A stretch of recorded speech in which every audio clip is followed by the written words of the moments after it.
Hey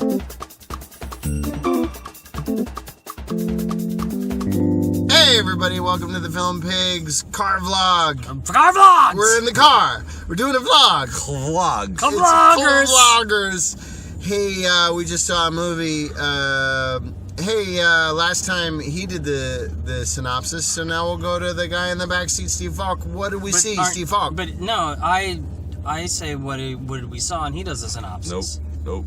We went through this last week. No, last week. One guy does the name and the synopsis, and the other guy gives his opinion. I don't like this new system. Listen. You asked me to host. You'll do what I say. All right, take three. Hi, we saw Logan. It's a little standalone Wolverine action. Third Wolverine, but this one's in the future. Maybe the other ones were. I didn't see them. Because who cares? Aren't they all in the future where mutants? Well, but this is like a bunch of. This one's even more in the future. Super future. Right, so. The timeline's questionable. So fucking Wolverine, Logan. So far in the future, there's no mutants, so it's just regular. Yeah, so all the mutants are gone, and Logan is all like really fucked up, and Patrick Stewart's hella old, and he keeps having like brain farts that fuck everyone up. Right, because he's crazy psychic. And then Logan's daughter, who's like this Spanish speaking girl, comes, and she was part of like a new like a recruit, but they were trying to like fucking. Turn her into a soldier. Yeah. But so anyway, there are all these child mutants, but they're keeping under lock and key. God, you make it sound as convoluted as it actually is. And then they're on the run, and some bad guys, including Stephen Merchant, but he's being dragged along because he has powers. He doesn't really want to go. He's reluctant. And then they're following him, and then they Stephen Merchant's whole career is reluctant. Hey, and if I told you this movie hinged on them saving Eric LaSalle's horses, would you believe me? Well, that's preposterous. That's a 45-minute fucking sequence in this movie. They hang out at Eric LaSalle's house and to save his water pressure because he has terrible water pressure. Was it pressure or was it just hard water? It's pressure. What the fuck was that? And then so after that, then they go on the run and they go to Mount Pedophile, which is a mountain in the plains. They're up on a hill where all the mutant kids have escaped to, and they hang out. But then of course the bad guys find them, and there's a battle in the woods. Yeah. And there's a second Logan that the bad guys have like made, like a rage Logan. but there's also an adamantium bullet that features and I won't say my opinion. I think it was pretty clear. It's not my job. Pretty clear. No, you don't know. You don't know. You can weigh in later, but first and foremost, Skelton's opinion. Give us the opinion. This was like, for me, this felt like, hey, let's have like Cormac McCarthy wake up after a bender and write an X-Men movie. It was like he has what on his fingers? It was what's on? Like, why is that? Why does he have that? In the plus column, we finally got like the Wolverine violence we've always wanted to see. Yeah, it was where hard. Just stabbing the living shit out of people and hacking stuff and stabbing faces. Yeah, when they were stabbing, it was a good movie. And when there was action, which there wasn't that much of, in the 2.5 hours, wow, it was really fun. There could have been so much more action and stabbing. You could have easily cut 45 minutes out of this movie. You could have cut an hour. And I really wanted to like it because the basic premise I enjoyed, but what was that? Which was just kind of the lone wolf and cub storyline, which is, Sure. But that was the weird thing about it for me, was that they had the lone wolf and cub thing going, but it felt so blown off. Like their whole relationship, I know it was supposed to be important, but I never got it. Yeah, I mean that's there's not a lot of father son daughter bonding. I mean, yeah, for the very long, like 2.5 hours, right? Yeah, for the very, very long running time of the movie, the story wise, character wise, it didn't quite gel. She was delightful, though. Yeah, I mean, she was really, no, really good. she was really good. The acting in this movie, there's so many actors I like. Stewart was fucking great. Patrick Stewart was great. I always like Hugh Jackman. I really do. Eric LaSalle's always good. Both in ER and this. Richard E. Grant. He's fun. Oh yeah, is always fun. I enjoy him. So with there was a lot of with Mel. I think it's just. I mean, it was mostly that.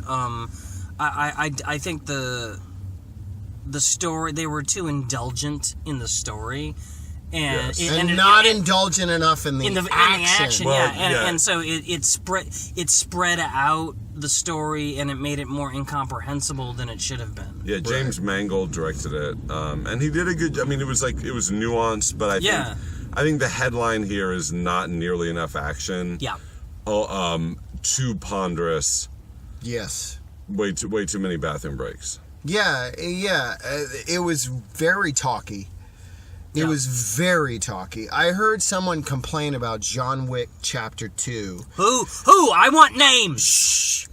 As compared to its original, as being too talky. Ugh.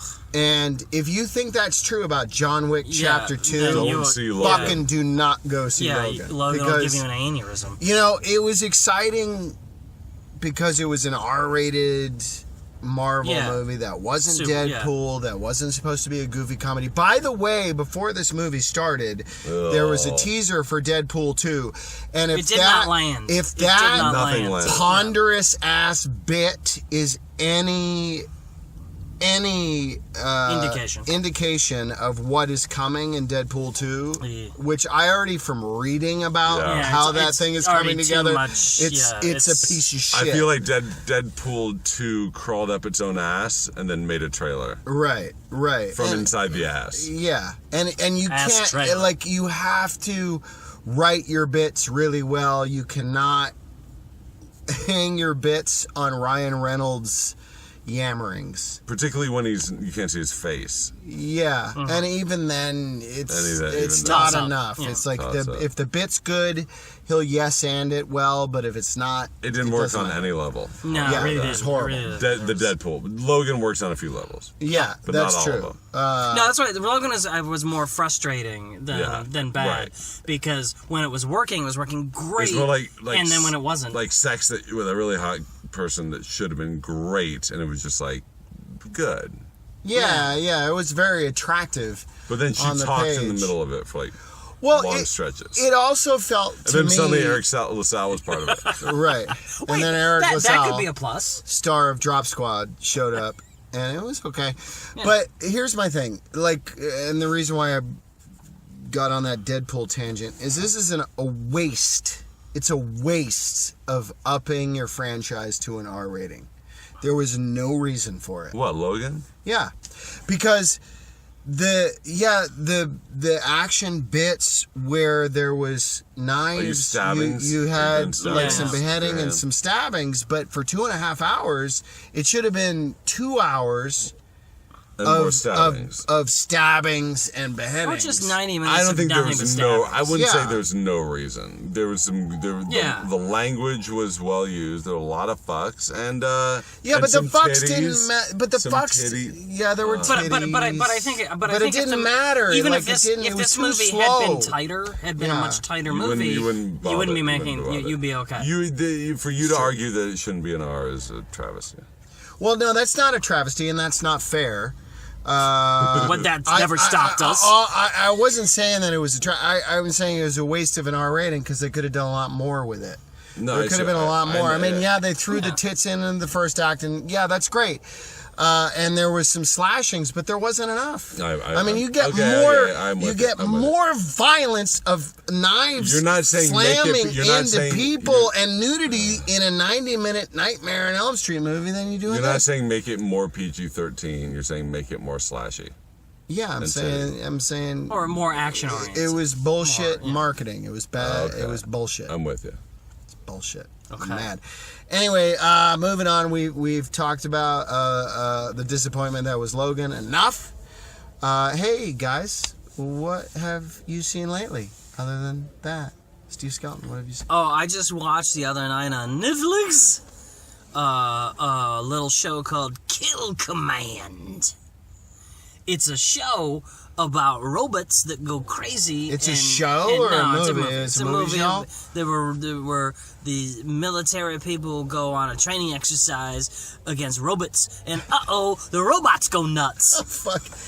Why do people keep using robots? I know. So it was kind of it was okay. I mean, it was like a kind of like a throwback to like the '90s no budget kind of shows. Oh yeah, sure. But it looks a lot better now because we got better computers. Right. And so they just it's saturated in robo CGI to just kind of paper over kind of like the by the numbers script and how good is the CGI? Good? It's actually pretty good. It's actually not bad for that. Yeah. Or for in general. In general, it looks pretty solid. So that kept me entertained. It's Kill Command. It's really generic. It's on title. Netflix. It's very generic. But the robots are pretty crazy, and there you go. Speaking of generic, Steve Falk, what have you seen lately? Jeez, that was weird. That was unnecessary. I'm very hot, so I'm just gonna say I saw Get Out, and it's good. It's like 90% as good as people say it is. Yeah, I saw Get Out too. I would say it's about that. Yeah, it's about that. I really liked it. I thought it was a good horror movie. I think people are getting too caught up in the bullshit think piece racism stuff. Why not just watch a 90-minute I liked it. Scared. I enjoyed it. Why not just be scared? You don't have to think too hard. Hey, pigs, how you doing? Oh, we're doing this. He's hot. Tired bit again. He's tired. I'm tired. I feel great. Thanks for watching. Bye. Love you.